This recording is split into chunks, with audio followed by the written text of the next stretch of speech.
Raven, levanta, vai. Até as meninas já estão brincando. Vamos, Raven. O Dexter ligou e disse que tá vindo. Hã? O quê? Meu Deus, tem que acordar. Tô com fome, cadê a comida? A Mad foi comprar. Tá bom. Ainda bem. Então, pra onde você tá indo? Bem, eu ia no mercado, né? Mas eu não sei como encontrar. Eu sei, quer que eu te levar? Sim, obrigada. Então vamos. Ei, espera aí. Cadê eles, hein? Tá demorando. Tá em janeiro ainda. Eu vou ter que mudar. Tá bom. Ei, onde você vai? Na farmácia, vou comprar meu remédio pra dor de cabeça. Tá, aproveita e compra remédio pra rinite. Quantos? Acho que uns 4 ou 5, se der. Tá bom, tchau. Tchau.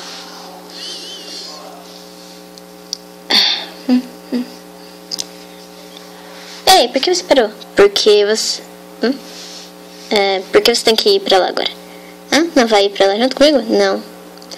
Tá bom, então tchau, obrigada. De nada. Tchau.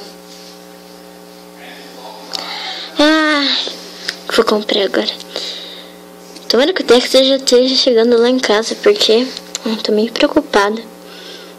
Vamos lá. Dexter! Raven!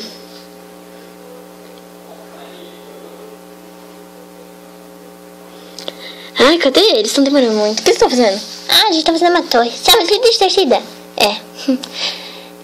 Ei, e eu? Provavelmente tô com preguiça. É verdade, muita preguiça.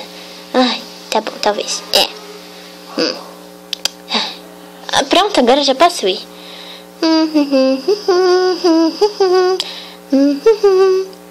Raven. Oi, Mad. Então, tudo bem? Eu já tô indo pra casa, né? Tá bom, vamos.